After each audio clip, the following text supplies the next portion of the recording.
Good morning class. आज हम लोग इसका इम्प्रूवमेंट इन फूड रिसर्चेज का सेकंड पार्ट ग्रीन रिवोल्यूशन से पढ़ेंगे। तो सबसे पहले हम लोग जानते हैं ग्रीन रिवोल्यूशन होता क्या है। ग्रीन रिवोल्यूशन को हरित क्रांति भी बोलते हैं। डॉक्टर एस स्वामीनाथन ने 1960 से 1970 तक के ईरा में इंडिया को इंडिपेंडेंट किया था सीरियल्स के मामले में। इसी को ग्रीन रिवोल्यूशन बोलते हैं। जैसे कि आप ये नोट्स में देख सकते हो, green revolution is a programme introduced in many countries to increase food production by use of modern technology, proper irrigation and improve seeds. इसका मतलब होता है कि बहुत सारी कंट्रीज़ में सीरियल्स के बेसिस पे अपने आप को आत्मनिर्भर करना ग्रीन रिवोल्यूशन का पीरियड कहलाता है। इंडिया में 1960 से 1970 तक का जो पीरियड था वो ग्रीन रिवोल्यूशन सीरियल्स के मामले में, राइस, पैडी, वीट के मामले में सेल्फ इंडिपेंडेंट प्रोड्यूस हुआ। सर एस स्वामीनाथन की वजह से भारत में ग्रीन रिवोल्यूशन बहुत हाई मोड पे वर्क किया और इंडिया सेल्फ डिपेंडेंट हुआ सीरियल्स के मामले में।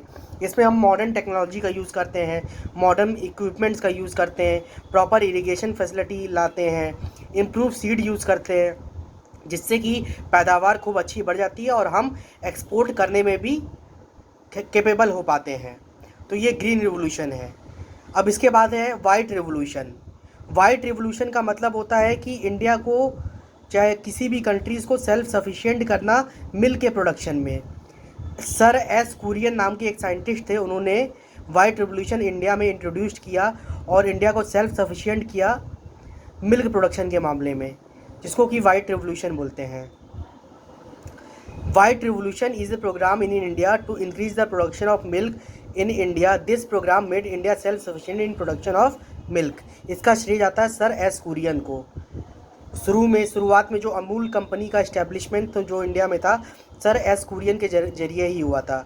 तो इंडिया सेल्फ सफिशिएंट मिल्क के मामले में हुआ।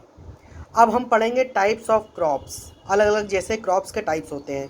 जैसे सीरियल्स किसको बोलते हैं? सीरियल्स वो क्रॉप होता है जैसे वीट हो गया, राइस हो गया, मेज़ हो गया, बार्ले हो गया, जो कि कार्बोहाइड्रेट प्रोवाइड करते हैं, जो कि हमको एनर्जी रिच सिंथेसाइज फूड देते हैं, उनको सीरियल्स बोलते हैं। तो ये टाइप्स ऑफ क्रॉप्स हैं। सीड्स जिसमें से कि जो जैसे कि वैसे प्लांट्स, जो सभी प्लांट्स होते हैं सभी के सीड्स नहीं खाए जा सकते हैं। ठीक है, जैसे मान लो आप एप्पल है, चेरी है, उसके एडिबल पार्ट्स को आप नहीं खा सकते हो, वो उसके पार्ट्स को नहीं खा सकते हो, लेकिन एडिबल सीड्स लाइक्स पल्सेस हो गया, ऑयल हो गया, जिसमें से कि नट्स हो गया, जिसमें से कि ऑयल गेट करते हैं, जिसमें से कि फैट्स गेट्स करते हैं, तो वैसे वैसे सीड्स भी ग्रोन करते हैं। तो ये टाइप्स ऑफ क्रॉप्स में ही आएगा। पल्सेस भी हमारा क्रॉप्स का ही एक टाइप है। पल्सेस जैसे दालें हो गई, जैसे सब अलग अलग तरह की दालें हो गई, जैसे ग्राम हो गया, पी हो गया, ब्लैक ग्राम हो गया, ग्रीन ग्राम हो गया, लेंटिल हो गया, ये हमको प्रोटीन प्रोवाइड करते हैं। ये जो हैं क्रॉप्स के ही टाइप में आएंगे।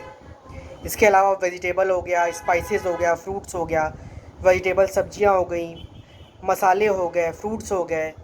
तो ये क्या करते हैं, देख सकते हैं आप, दे प्रोवाइड विटामिन्स और मिनरल्स प्रोवाइड करते हैं। जैसे apple, mango, cherry, banana, watermelon, vegetables like spinach leave, carrot etcetera, spices like chilli, black pepper, fodder crops, oats etcetera. तो ये सब अलग अलग तरह के न्यूट्रिएंट्स हमको प्रोवाइड करते हैं और इनसे हम फुलफ़िल करते हैं। ये टाइप्स ऑफ क्रॉप्स में ही आएंगे। अब बात करते हैं क्रॉप सीज़न की।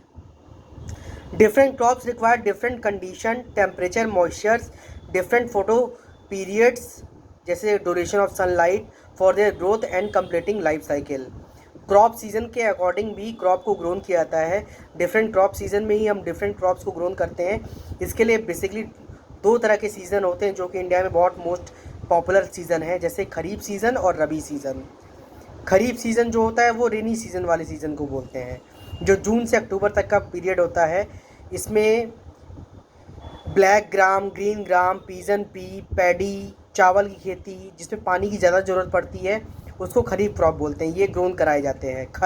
खर मीन्स खरीफ क्रॉप, जैसे पैडी वगैरह की खेती हो गई बारिश के सीज़न में। और रबी क्रॉप्स यानी ठंडे की crop, winter season crops. These crops are grown during November to April. नवंबर में सोन किया जाता है और अप्रैल में हार्वेस्टिंग कर लिया जाता है। इसको विंटर क्रॉप्स भी बोलते हैं। जैसे गेहूँ हो गया, इनमें पानी की उतनी ज़्यादा ज़रूरत पड़ती नहीं है। ग्राम हो गया, पीस हो गया, मस्टर्ड हो गया, लिंसीड हो गया, ये हो गया।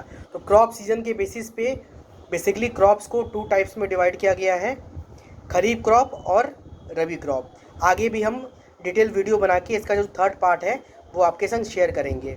अभी हम लोगों ने क्या क्या पढ़ा? अभी हम लोगों ने पढ़ा green revolution, white revolution. Green revolution यानी कि सीरियल्स के मामले में इंडिपेंडेंट होना, लाइक राइस, वीट, ठीक है। और वाइट रिवोल्यूशन यानी मिल्क के मामले में इंडिपेंडेंट होना। और टाइप्स ऑफ क्रॉप्स में हमने सीरियल्स पढ़ा, सीड्स पढ़ा, पल्सेस पढ़ा। Cereals carbohydrate types of carbohydrate provide करने वाले क्रॉप्स लाइक वीट, राइस, मेज। इसमें सेल्फ डिपेंडेंट इंडिया जो था इस मामले में सेल्फ डिपेंडेंट 1960 से 1970 तक के पीरियड में ही हो गया था। सर एस स्वामीनाथन का पूरा श्रेय जाता है ग्रीन रिवोल्यूशन के लिए इंडिया में।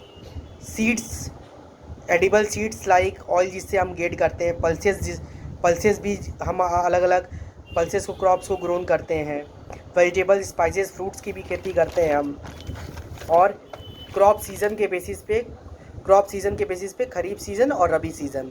खरीफ सीज़न यानी कि रेनी सीज़न क्रॉप्स जिसको रेनी सीज़न में ग्रोन करते हैं, और रबी सीज़न यानी कि विंटर सीज़न क्रॉप जिसको विंटर सीज़न में ग्रोन करते हैं, नवंबर टू अप्रैल। और खरीफ सीज़न यानी जून टू अक्टूबर। Thank you.